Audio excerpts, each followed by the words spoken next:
Subscribe करंतु एबे हम चैनल को और प्रेस करंतु बेल आइकन को जहा द्वारा लेटेस्ट वीडियो नोटिफिकेशन आपण मानकु सर्वप्रथम मिल जिवो। नमस्कार बंधुगण आपण मानकु हम यूट्यूब चैनल को स्वागत। बंधुगण आज आम जानिबा आगामी ए 5 दिन आपणक पई किपरि कटिबो, केउ प्रकारर आगामी 5 दिन को आपण प्लानिंग करिवे, आपणकर लव लाइफ किपरि रहिबो, बिजनेस किपरि रहिबो, व्यापार किपरि रहिबो, शिक्षा स्वास्थ्य सब विषय आज आम विस्तार पूर्वक भाव जानिबा। तेणु भिडियो आग को आरंभ करने पूर्व आपन को रिक्वेस्ट, जदि आप चैनल नुआ करी चैनल को सब्सक्राइब करने सह पाखरे आसुवा बेल आइकन को क्लिक कर दिंतु। यह द्वारा जहाँ भी वीडियो आम आग को अपलोड करूँ तार नोटिफिकेशन आपण मानक सर्वप्रथम मिल जिवो। आसंतु जानिबा कि आगामी 4 दिन आपणक पई किपरि रहिबो। सबुठारु प्रथमे जानिबा ए 4 दिन रे कोन आपणक पई पॉजिटिव रहिबा पई जाउछि। फ्रेंड्स, जदि आम कहिबा ए दिन रे कोनोसी कार्य को नहीं भल सफलता आपको प्राप्त होबार संभावना मिलुछि। जदि आपण कौनसी प्रकारर कार्य योजना को विस्तार करने पई चेष्टा करूछंती किंबा कौनसी नुआ कार्यर आरंभ करने पई चाहुछंती तो सेथिरे आपनको भल सफलता मध्य प्राप्त हेबो। फ्रेंड्स, एहा सहित जदि कहिबा भूमि भवन वाहन आदि किणाकिणी पाई मध्य भल जोग मध्य बनुछि। वैज्ञानिक दृष्टिकोण तथा उन्नत भावना आपनको आगको बढ़ाइबारे सहायता प्रदान करिबो। बड़ लोकंकर सहयोग आशीर्वाद आपणक उपरे बनिकी रहइबो। फ्रेंड्स, एहा सहित जो समाचार को आपण प्राप्त करिबा पई काफी समय रु प्रयास करी आसुथुले तो सेही सबुरे आपणको सफलता अवश्य ही मिलिबो। केवल निजर कार्य को योजनाबद्ध उपाय रे करिबार आपणको आवश्यकता रहिछि। चाकरी पई दिया जाइथिबा प्रतियोगी परीक्षार परिणाम आपणको सपक्ष रे मध्य जीवो। आपण आपणकर लक्ष्य प्रति पूर्ण रूप से एकाग्र चित्त रहिबे। आपणको सफलता अवश्य ही ए दिन रे प्राप्त हेबो। ज्ञानवर्धन पुस्तक को पढ़िबारे निजर समय को व्यतीत करंतु। ता सहित कौनसी आध्यात्मिक तथा प्रतिष्ठित व्यक्तिंकर आशीर्वाद आपणको ए दिन रे मिली पारे और मार्गदर्शन मध्य मिलिबो।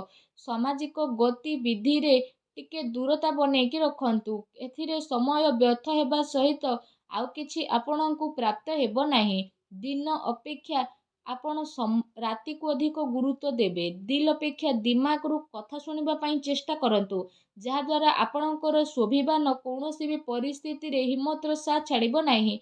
एहा आपणकर सबुठारु बड़ संपत्ति अटे। संतानकर शिक्षा संबंधित कौनसी महत्वपूर्ण कार्य होई पारे। शिक्षा संस्थान रे आपणको शुभ फल मिलिबो। अनुभवी तथा जिम्मेदारी लोकंकर मार्गदर्शन आपणको आहुरी अधिक मजबूत करी देबो।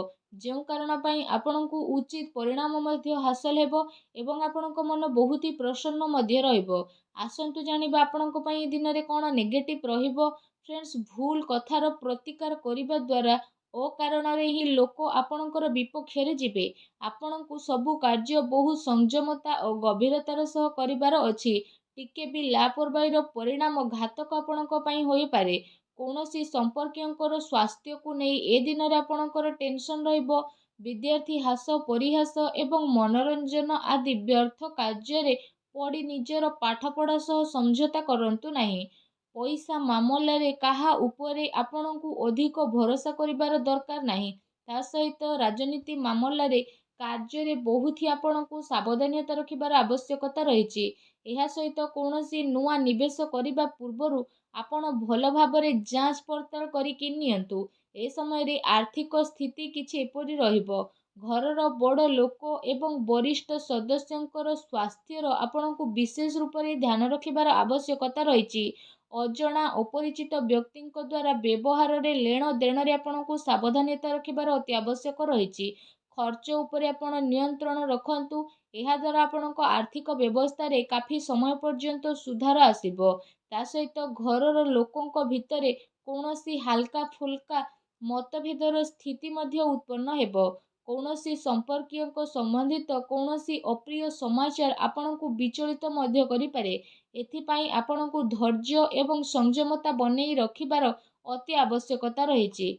फ्रेंड्स, आसंतु जानिबा आपणकर ए दिन रे लव लाइफ किपरि रहिबो।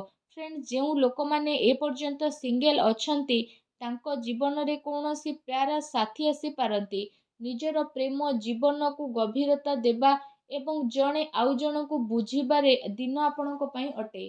ଜୀବନସାଥୀ ତଥା ପରିବାରଜନଙ୍କର ସହଯୋଗ ଆପଣଙ୍କର ଆତ୍ମବଳ ଆତ୍ମବିଶ୍ୱାସକୁ ବଢ଼େଇ ଦେବ। ଆଉ ଆପଣ ଚିନ୍ତାମୁକ୍ତ ହୋଇ ନିଜର କାର୍ଯ୍ୟ ଉପରେ ଧ୍ୟାନ ମଧ୍ୟ ଦେବେ। ଦାମ୍ପତ୍ୟ ସମ୍ବନ୍ଧରେ ମଧୁରତା ବନିକି ରହିବ। ପରିବାର ଆପଣଙ୍କର ପ୍ରାଥମିକତା ରହିବ। ଜୀବନ ସାଥୀ ଆପଣଙ୍କର ପରିସ୍ଥିତିରେ ସମ୍ପୂର୍ଣ୍ଣ ଭାବରେ ସହଯୋଗ ପ୍ରଦାନ କରିବେ। ତା ସହିତ ମାତା ପିତା ଘରର ବଡ଼ ଲୋକଙ୍କର ଆଶୀର୍ବାଦରେ ଯଦି କହିବା ଆପଣଙ୍କର ଆତ୍ମବିଶ୍ୱାସ ବନେଇକି ହିଁ ରହିବ। ଏହା ସହିତ ପରିବାରରେ ଶାନ୍ତିର ବାତାବରଣ ମଧ୍ୟ ରହିବ। ସନ୍ତାନଙ୍କର ସ୍ଥିତି ଆଉ ଅଧ୍ୟୟନ ସମ୍ବନ୍ଧିତ ଜାନକାରୀ ଅବଶ୍ୟ ନେଇକି ରୁହନ୍ତୁ। କୌଣସି ପୁରୁଣା ମିତ୍ର ମିଳିବା କାରଣରୁ ଅତି ଖୁସି ଆପଣଙ୍କୁ ଏ ଦିନରେ ପ୍ରାପ୍ତ ହେବ। ଫ୍ରେଣ୍ଡସ୍, ଆସନ୍ତୁ ଜାଣିବା ଏ ଦିନରେ ଆପଣଙ୍କର ବ୍ୟବସାୟିକ କ୍ୟାରିୟର କିପରି ରହିବ। ଏ ଦିନରେ ଆକସ୍ମିକ ଧନ ଲାଭର ପ୍ରବଳ ଯୋଗ ବନୁଛି। ପ୍ରତିସ୍ପର୍ଦ୍ଧା ଉପରେ ଏ ଦିନରେ ଆପଣ ବିଜୟ ପ୍ରାପ୍ତ କରିବେ। ନୂଆ କାର୍ଯ୍ୟ ଆରମ୍ଭ କରିବା ପାଇଁ ସମୟ ଆପଣଙ୍କ ପାଇଁ ବହୁତ ହିଁ ଭଲ ରହିବ। ତା ସହିତ କାର୍ଯ୍ୟ କ୍ଷେତ୍ରରେ କାମର ଅଧିକତା ରହିବ ଏବଂ ଦିନ ଦୌଡ଼ାଦୌଡ଼ିରେ ବ୍ୟତୀତ ହେବ। ଫ୍ରେଣ୍ଡସ୍, ଏହା ସହିତ ଆପଣ ପୂର୍ବ ସମୟରୁ ନିଜର ବ୍ୟାପାରରେ ଯାହା ବି ପରିଶ୍ରମ କରି ଆସୁଥିଲେ ତ ସେସବୁରେ ଆପଣଙ୍କୁ କାଫି ସମୟ ପର୍ଯ୍ୟନ୍ତ ସକାରାତ୍ମକ ପରିଣାମ ହାସିଲ ହେବ ତଥା କାରବାରର ବିସ୍ତାର ସମ୍ବନ୍ଧିତ ନୂଆ ଯୋଜନା ଆପଣଙ୍କର ବନିବ, ଯାହା ଆପଣଙ୍କ ପାଇଁ ଅବଶ୍ୟ ହିଁ ଲାଭଦାୟକ ଭରା ସାବ୍ୟସ୍ତ ହେବ।